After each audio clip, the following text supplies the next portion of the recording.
High command എന്ന് പറഞ്ഞാൽ നമ്മളൊരു പഴയ ഹൈക്കമാൻഡ് ഉണ്ടായിരുന്നു, ഒരു നെഹ്റുവിൻ്റെ കാലത്തെ ഹൈക്കമാൻഡ്.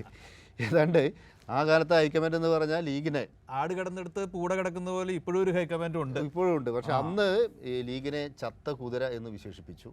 അതുപോലെ കാഴ്ച ബംഗ്ലാവിൽ വെക്കേണ്ട ഒരു വസ്തു എന്ന് വിശേഷിപ്പിച്ചു.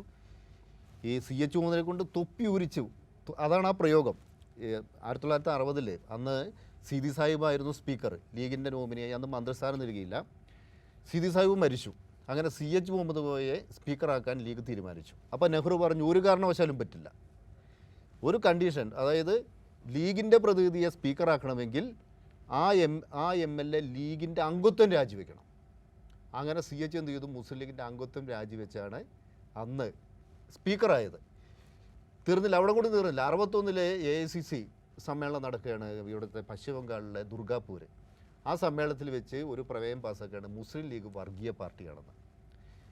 അങ്ങേയറ്റം അവഹേളിക്കപ്പെട്ട ലീഗുകാരെല്ലാവരും അതോടുകൂടി ബന്ധം വിച്ഛേദിപ്പിച്ചു. ഉടൻ തന്നെ 62 ലോക്സഭാ ഇലക്ഷൻ വന്നു. അന്ന് 3 സീറ്റുകളിൽ മുസ്ലിം ലീഗ് തനിച്ച് മത്സരിച്ചു.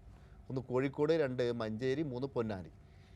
അപ്പോൾ കോൺഗ്രസ്സുകാരെല്ലാം കരുതി 3 സീറ്റും ലീഗിന് അതിന് മാത്രമുള്ള ശക്തിയില്ല എന്നാണ്. ഇതിനകത്ത് 2 സീറ്റിൽ ശക്തമായ ത്രികോണ മത്സരം നടന്നു. 2 സീറ്റിൽ ഇവിടെ കോഴിക്കോട് മണ്ഡലത്തിൽ CH മുഹമ്മദ് കോയ വിജയിച്ചു.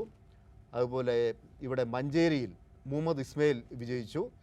പൊന്നാനിയിൽ അവർ പരാജയപ്പെട്ടു. 2 സ്ഥലത്തും കുറച്ച് വോട്ടുകൾക്കാണ് അവർ വിജയിച്ചത്. കമ്മ്യൂണിസ്റ്റ് പാർട്ടി 2 മണ്ഡലത്തിൽ 2ാം സ്ഥാനത്തെത്തി. പൊന്നാനിയിൽ ശക്തമായ ത്രികോണ മത്സരം നടന്നപ്പോൾ കമ്മ്യൂണിസ്റ്റ് പാർട്ടി അവിടെ ജയിച്ചു. ഈ 3 മണ്ഡലങ്ങളിലും കോൺഗ്രസിന് 1 ലക്ഷം വോട്ട് പോലും കിട്ടിയില്ല.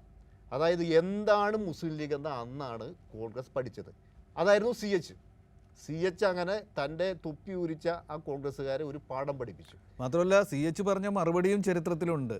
ലീഗ് ചത്ത കുതിരയല്ല, അത് ഉറങ്ങുന്ന സിംഹമാണ് എന്നാണ് അന്ന് മുറിവേറ്റ ലീഗുകാർക്ക് മുഴുവൻ വേണ്ടി CH മുഹമ്മദ് കോയ പണ്ഡിറ്റ് ജവഹർലാൽ നെഹ്റുവിന് മറുപടി കൊടുത്തത്. അത് ചരിത്രത്തിലുണ്ട്. അതെ, പക്ഷേ എന്താ വെച്ചാൽ നമ്മൾ മനസ്സിലാക്കേണ്ടത് ഈ അന്നത്തെ ആ ഒരു ഹൈക്കമാൻഡ് അല്ല ഇന്നത്തെ ഹൈക്കമാൻഡ്. പക്ഷേ ആ ഹൈക്കമാൻഡ് ഡിക്റ്റേറ്റ് ചെയ്യാണ്. ആ ഹൈക്കമാൻഡ് പറയണേ വേണ്ട, ലീഗിന് 3ാം സീറ്റ് നൽകേണ്ട. മുസ്ലിം ലീഗുകാരെല്ലാവരും കൂടി നമുക്കിപ്പോൾ നാളെ അവർ ഈ യോഗം ചേർന്ന് പറയാൻ പോകുന്ന ഒരു വാചകം എന്തെന്നാൽ, ഞങ്ങൾക്കിത് അർഹമായതാണ്, പക്ഷേ ഒരു വിശാല മതേതര കൂട്ടായ്മ കോൺഗ്രസുമായുള്ള ആ ബന്ധം, അതിൻ്റെയൊക്കെ ഭാഗമായിട്ട് 3ാം സീറ്റ് വേണ്ട, രാജ്യസഭാ സീറ്റ് മതി, ആ രീതിയിൽ എന്തെങ്കിലും ഒക്കെ ഉണ്ടാവുന്ന